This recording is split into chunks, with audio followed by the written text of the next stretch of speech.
Okay, good evening. David Cashman here from SEB Housing, and this is the lottery for the affordable homeownership unit at Village Gate at Manomet Bluffs in Plymouth. So we'll do the drawing in just a couple minutes here. Before I do it, let me just give you a little bit of details about the lottery, how many people applied, how I'm going to do the drawing, and what to expect in terms of the waiting lists and next steps in this process. If you've gotten this far, congratulations on getting this far. As you know, it's not sort of the end of the process, and ultimately there is only one unit, so not everyone's going to be able to be afforded the opportunity to purchase it. But hopefully someone will. So there's one affordable two-bedroom unit. There were three households who submitted lottery applications indicating that they appeared eligible, and so there'd be three households in the lottery. One of those households is a type 2 household, indicating that they need two bedrooms and are appropriately sized for a two-bedroom unit, and that household will get priority for the two-bedroom unit on the waiting list that we create from the lottery drawing. Regardless of where they're drawn, first, second, or third, the one type 2 household will be the top household on the waiting list. The other two households in the lottery were type 1 households, which means they're appropriately sized for a one-bedroom unit.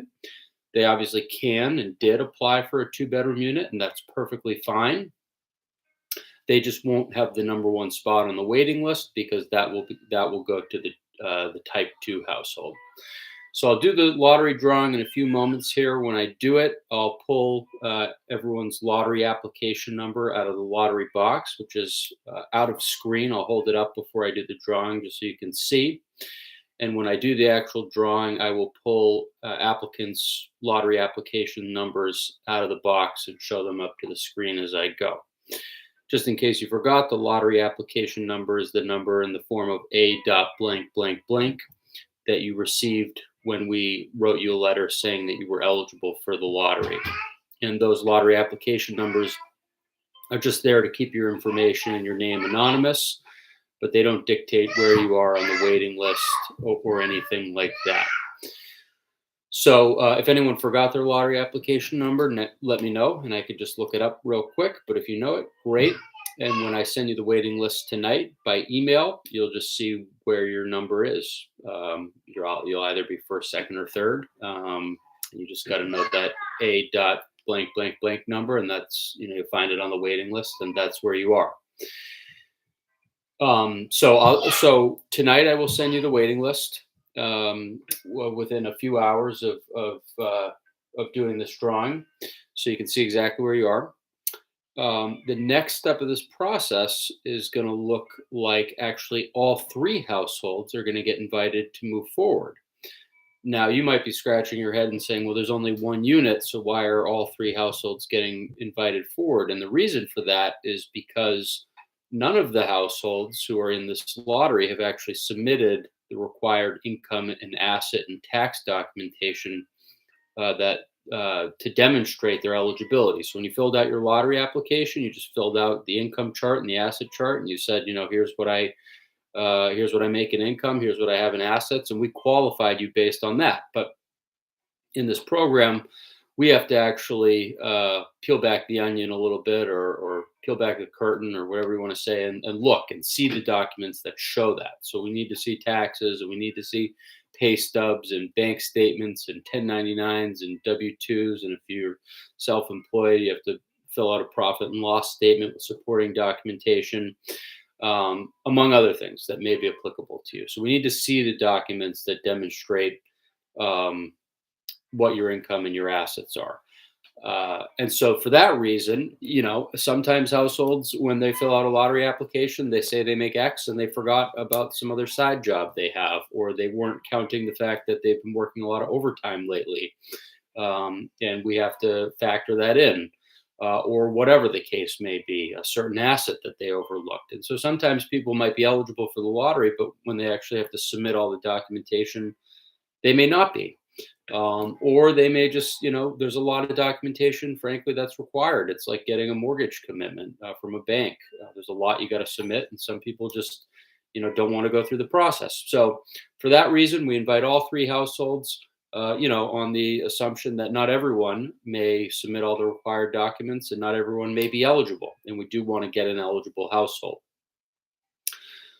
Every house will be given the same amount of time to submit that documentation, which I think is going to be about a week and a half. That'll go out in the notice that we send to you. So make sure that you get it in. Hopefully, you've started collecting that stuff, which was all detailed in the document requirements guide that we sent to you when we sent you your lottery application notice. So hopefully, you have some of that stuff on file. I can easily submit it to us. If you haven't sort of collected any of that, then you're going to have to move pretty quickly to get it all in. So when I send you the waiting list tonight, again, it'll have your lottery application number on it. Everyone's number is going to be in bright green, signifying you are now being invited forward in the next step of this process, which is to submit all your documentation to SEB so we can verify your eligibility. The waiting list order does get maintained during that process. Okay, so if the number 3 household on the waiting list submits everything the very next day, they don't get to jump the number 2 and the number 1 household on the waiting list. We have to wait until the deadline that everyone's being given to submit their documentation. Now, if the number 3 household is the only one who submits documentation, then they effectively become the number 1 household. But point is, it's not a race to get it in. We do have to give everyone the same amount of time. We keep the order, assuming everyone submits everything and is eligible. And then from the 3 households, we will take the top one who's submitted the required documentation, showing that they're eligible. We then need to just send that off to the state for the final stamp of approval, which usually takes about a week or 2. And typically they approve our work because it's pretty thorough, what we do. And we'll let you know when that happens. And then when they get back to us, you can then engage in the next step of this process, which is to engage in the home buying process with the sales team. At that point, SEB Housing kind of steps back. People you haven't met yet from the sales team or the developer will engage with you. We'll send you a notice. Their contact information will be on it, so you'll know how to get in touch with them. We'll give your contact information to them, so everyone knows everyone's contact. Again, this is for the top household who's eligible and gets to move forward. And then the next steps after that are, you probably have a week or so to meet with them, look at the unit, decide if it's what you want, put down a reservation of $500. From there, you set a date to sign a purchase and sale agreement, which will probably be roughly, 2 weeks later, give or take. At that point, you'll put down another 1.5% minus the 500 you've already put down. And then typically when you sign a purchase and sale agreement, you set a date for getting your mortgage commitment from the bank and a date for closing. A home purchase is obviously a very big purchase, often the biggest purchase most people make in their life. Getting an attorney is certainly allowable and encouraged to help represent you through that process. So that may be a good idea. And obviously, not every closing on a home goes exactly according to schedule or perfectly off without a hitch. We understand that. That's often part of the process. But if there are questions along the way, or you need like an extension to a deadline, a lot of times those are requests of the development team, which we'll sort of reiterate in the notice we send around. But if they give you a mortgage commitment date of May 1st, and you can't meet that because you're working with the bank, that's not something you'd come to SEB for. We're not the ones who set that date. That's something that you would go to the developer or sales team about. Keep in mind, SEB does stay involved in the process, and that's mostly because usually when a household gets their mortgage commitment and within about a month of closing, they need to just do an update of their file to demonstrate that they've maintained program eligibility, because you have to maintain eligibility all the way up through closing. So if you're eligible now, right after the lottery, but it takes a few months to work through the process of closing on the home and say, 3 months from now in May, you've got your mortgage commitment, you come back to us and you've taken a new job or you got a promotion and you got a raise. If that kicks you up over the income limit, that's probably, that's going to be problematic. So you do have to stay under the applicable income and asset limits and maintain that eligibility all the way up through closing. So that is, I think, about it. I'm sure everyone's sick of listening to me talk.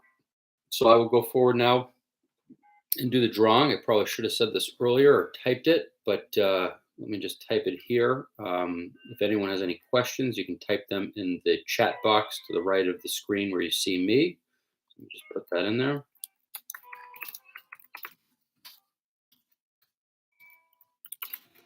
So I'll do the drawing in a second here. The drawing, I only have to pick 3 numbers, so this is going to take about 30 seconds. It's going to be pretty quick and anticlimactic, but it'll be quick, and then I'll stick around for a sec in case there are any questions, and if not, you will be hearing from us again shortly with the waiting lists and further details about the lottery and with notices about getting in the required documentation, the income and asset and tax documentation. So without further ado, we'll do the drawing.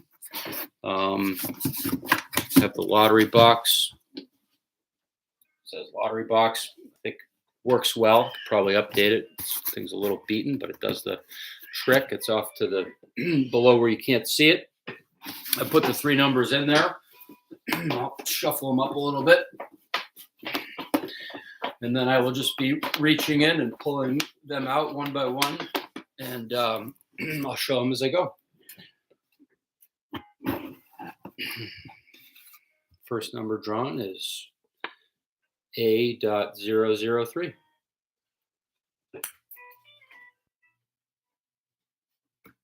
Next number is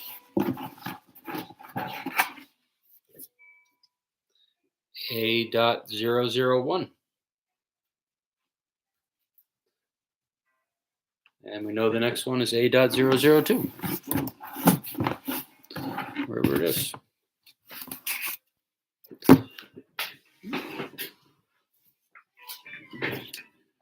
A.002. There it is. So that's it. Pretty quick, like I said. That's the drawing. That's not necessarily the order. Only one of those households was a type 2 household. That was A.002.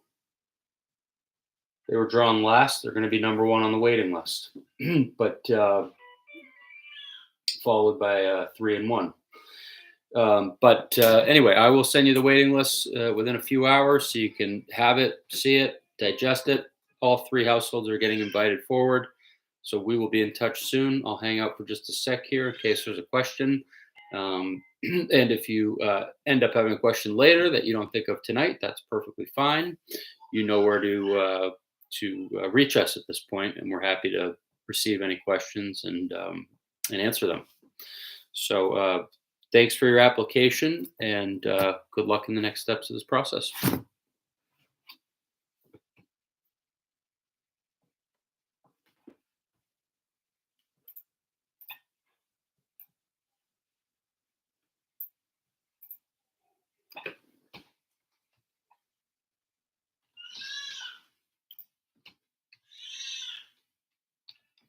Let's see any questions here.